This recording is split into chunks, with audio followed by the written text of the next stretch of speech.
Since 2011, the supporters groups of Minnesota and Edmonton have had a friendly rivalry in which the team that wins the season series claims the Flyover Cup, named for this part of the U.S. and Canada being known as Flyover Country.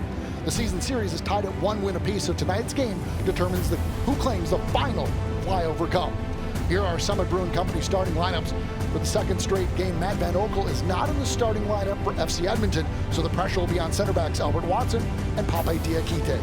Yeah, he's played 25 games, Chris. He's managed to get 3 goals. He's part of a back four that's only given up 17 goals so far in 29 games. That's unbelievable, the way they're being played. He's strong in the air. Minnesota can't afford to float the ball into the box here because he's going to win everything. They're going to have to try to get the ball on the floor and try and go out with his feet. He was clearly missed last week. Christian Ramirez returns to his spot up top. Yeah, he's the one player that Minnesota can't afford to be without. They missed him last week. The game against Puerto Rico was crying out for a goal scorer. Unfortunately, Ramirez missed that game, but he's back in tonight. They're going to have to get the ball to Ramirez's feet as much as they can in the box tonight because chances are going to be few and far between, Chris. So it's going to be that battle. It's 6 teams in the battle for 1 spot. Yeah, it's amazing. We just talked about it because the teams that are right behind them who weren't able to win a game. Through for Ramirez. He gets the cross off, keeps it on the ground. And right away, going in hard was Danny Cruz. And it's going to be a corner kick for Minnesota.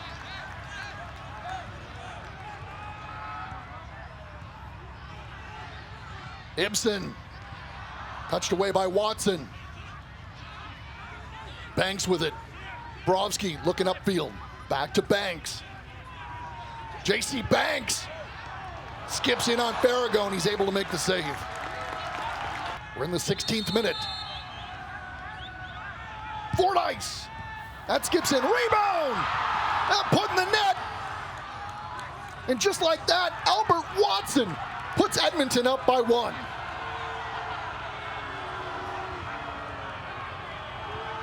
Talked a couple of minutes ago, Chris, about this ball skigging off the turf. That's exactly what it does. Sammy Jacques having trouble. But we've seen Edmonton do this before a couple of seasons ago. The ball up in Edmonton where it was raining, was wet, and they played the ball along the ground. The Minnesota wall jumps up out of the way and it goes skipping along the turf. Sammy was having trouble getting a hold of that. Foul against Edmonton. Look at the live standings. Minnesota United still sitting in that 4th spot with 38 points. An eye on Carolina. Ramirez!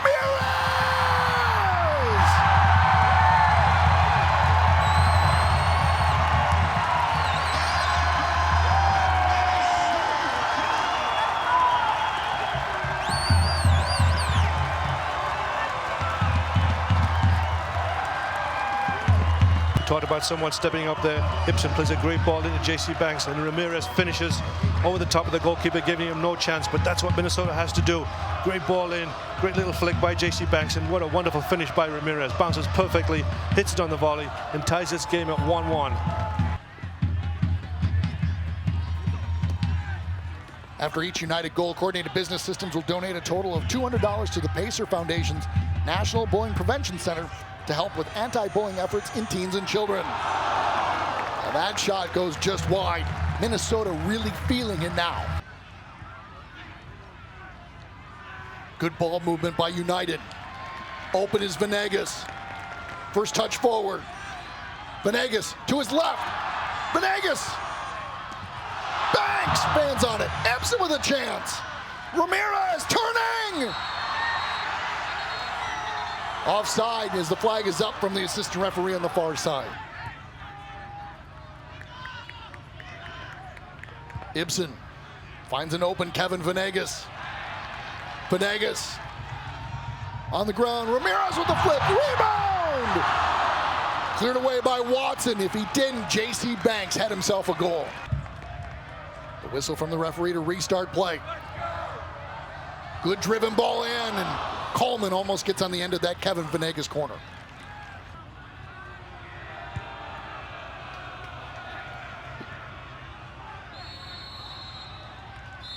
There's the whistle from the referee in what was one of their best 45 minutes in a long time. Minnesota United heads to the locker room, even with Edmonton, 1-1. Defended well by Banks. Ibsen. Spees. Venegas. Slicing inside. Good ball ahead. Ibsen, first touch. Ramirez! Goal number 2 for number 21.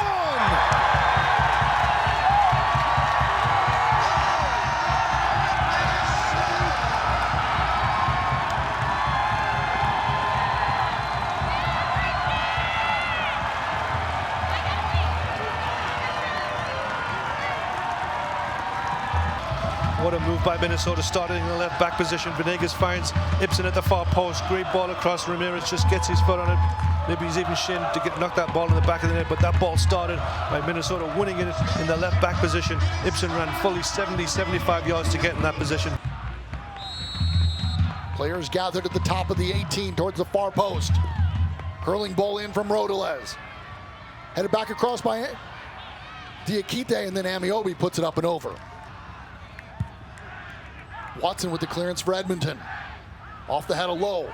Falls to Amiobi. Fordyce to his left. Galvo playing with the left peg. Coleman heads it out of play, and a corner kick for Edmonton. That's how he's played all season. He just stayed close, doesn't let him turn with the ball, ends up getting a foot in and gets helped out by a teammate. Just wonderful defensive play. Amiobi. And in Jacques pouncing on that loose ball.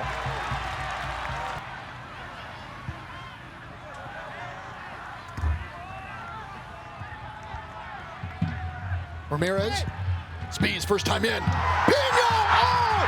How beautiful was that from Stefano Pino?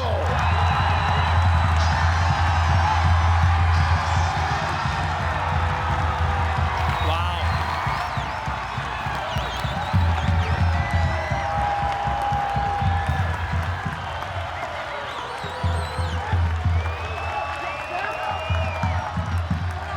This is the goal Minnesota's been looking for.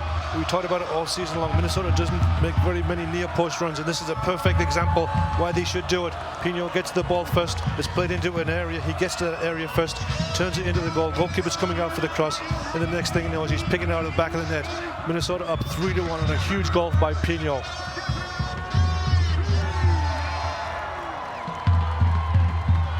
Final seconds of tonight's game. Winding off the clock as the referee looks at his watch.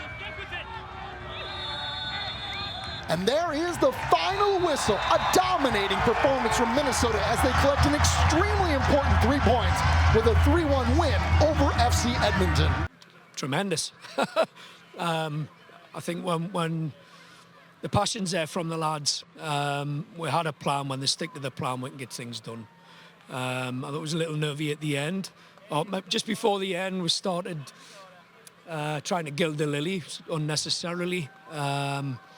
We made a couple of changes to try and just get back to what we're doing, because what we were doing early on was working, and we didn't need the extra touches here there. So, and I'm very pleased for Steph. What a tremendous goal. So, but I'm very, very, very happy.